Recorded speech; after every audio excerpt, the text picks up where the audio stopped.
Nintendo Switch is now 5 years old, and Mario Kart 8 Deluxe still sits as the king of the system. Not only is the best-selling racing game on the console, but the best-selling title on the Switch overall. But Square Enix has thrown their hat into the kart racing ring with Chocobo GP, developed by Akira Co. Limited, exclusively for the Nintendo Switch. How does it hold up against the best-selling racing video game of all time, and is it a kart racer only for those neck-deep in love with Final Fantasy lore? Welcome back to the Traxion channel, here's our review of Chocobo GP. The first thing you'll notice when booting up Chocobo GP post-introductory video is the fact the single-player story mode is pushed over to the right of the menu and not taking center stage as you expect. No, the Chocobo GP mode is your first selectable option, thrusting you online and into a tournament mode with up to 63 other players, provided you have a Nintendo Switch Online subscription. That we'll get to. If you're playing the full game, you're better off heading to the story mode, as it has a tutorial for you to play through first. Alongside the plethora of races you'll find yourself doing, you'll be granted some hefty, fully voice-acted diorama-esque cutscenes establishing the story present in Chocobo GP. They do overstay their welcome 9 times out of 10, and much like narratives present in kart racing titles past, it's really not relevant. Feel free to press plus to skip them.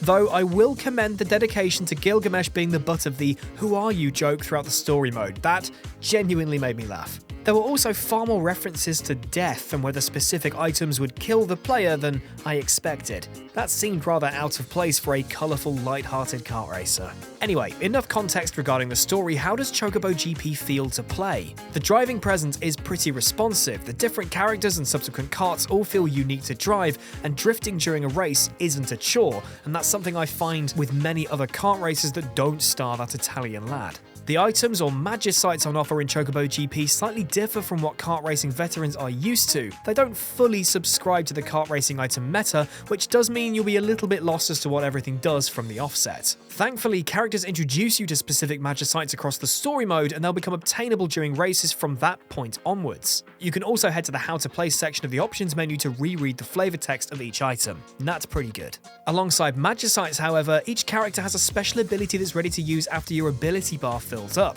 The bar will fill up gradually through a race, but you can give it a bump by picking up crystals on the track, more on those in a moment. The titular Chocobo's ability granted a speed boost and improved handling for a short time, while others feature the likes of multiple boost abilities, going invisible and invulnerable for a short time, or firing cannonballs into the drivers ahead of you. There are a total of 15 characters unlocked by the time you finish the story mode, with a good selection available by the end of only the first few races. However, a further 8 characters unlocked from story progression aren't immediately available but unlocked in the shop for you to purchase. The final point regarding on-track action, collectible crystals act very much like coins in Mario Kart 8 Deluxe. Collecting 10 will increase your character's top speed, and you'll lose them if you're hit by someone else's items. But unlike our mustachioed man's currency, the number of crystals you pick up during a race add to the crystal gauge, which when full grants you a ticket, the free-to-acquire in-game currency of Chocobo GP. We'll get to all of those lovely currencies shortly. While racing itself feels solid enough, the use of items and how certain track elements interact with the driver don't feel as robust.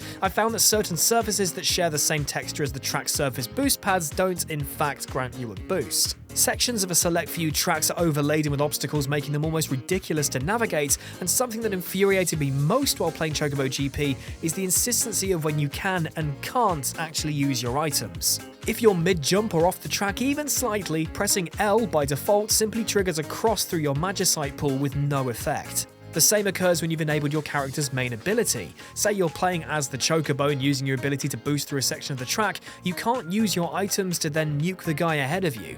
It's really annoying. Furthermore, on the receiving end of the Magicite effect, your character goes through the usual hit animation, tumbling over or spinning or something, and then they just sit on the track for an excruciating second or two longer than it feels like they should. It makes that inevitable barrage of items as you're on the final straight about to win the race even more difficult to counter. The same length of control is clawed away from you when you fall off the track, but thankfully there's very few tracks where you can actually fall off. Speaking of tracks, there are 9 locations to choose from, most of them having either 2 or even 3 different layouts, totaling 21 tracks overall.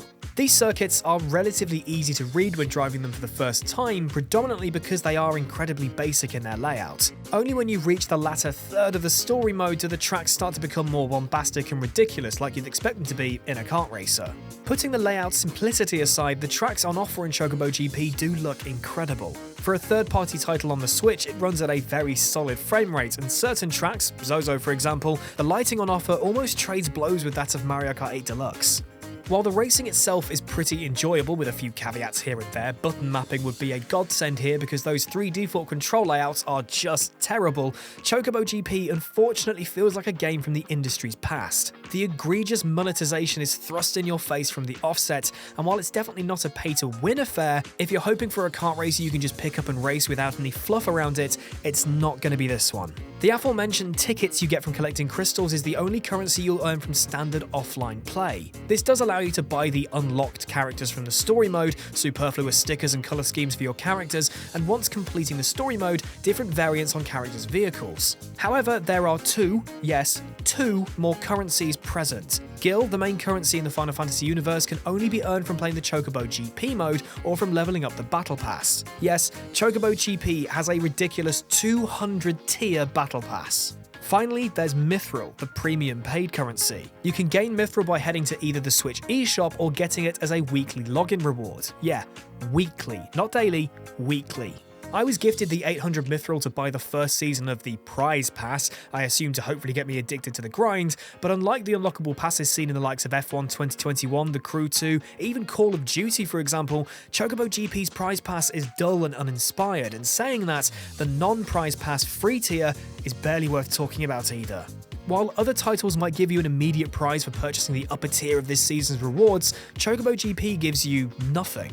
According to the prompt after starting the game, you get Cloud simply for purchasing the pass, and that is an outright lie, as you have to actually grind to tier 60 to unlock him. It's ridiculous. After taking part in my first Chocobo GP tournament, which is 4 online races in succession, finishing the top 4 of each one to continue to the next, I finished 2nd overall, which, my first time, was really not that bad, I don't think. But I unlocked a whole 1 tier of the Prize Pass.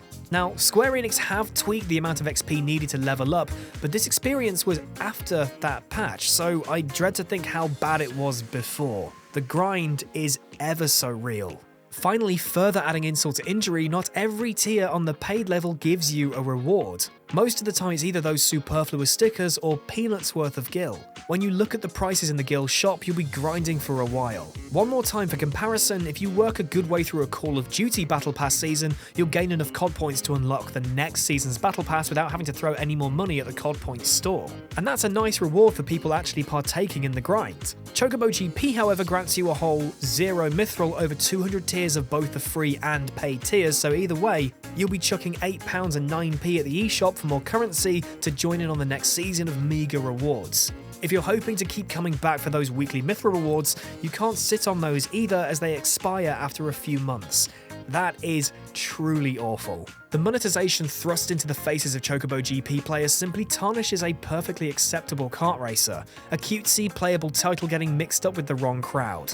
Now, you could indeed pick up the free light version of the title and play Chocobo GP's online modes with multiplayer and just simply ignore the microtransactions, or even do the same after forking out $39.99 for the offline story, time trial, split screen and custom race modes, but that's not the point. The monetization present here is borderline archaic, a trait which echoes back to a dark time this industry has now hopefully moved away from. It's so omnipresent it's genuinely hard to ignore it. If you've got kids who enjoy playing races on the Switch, make sure your password isn't safe for purchases, as a lot of unwanted Mithril might end up on your bill.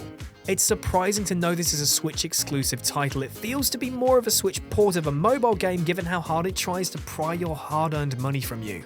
It's a Jekyll and Hyde situation here. One side is a solid Switch title, the other is a gross microtransaction-riddled mobile game. $39.99 is probably pushing it for a good part of the game, so waiting for a sale might not be a bad shout. At least you can try the racing element for free in the light version, otherwise our verdict is consider it. So that is my review of Chocobo GP. Have you picked this up, either the paid or light version, and what do you think? Let me know in the comment section below. If you haven't already, please do subscribe to the Traxion channel, whatever your discipline, and you can find more content over on TraxionGG. Thank you very much for watching, keep it pinned, and I'll see you next time.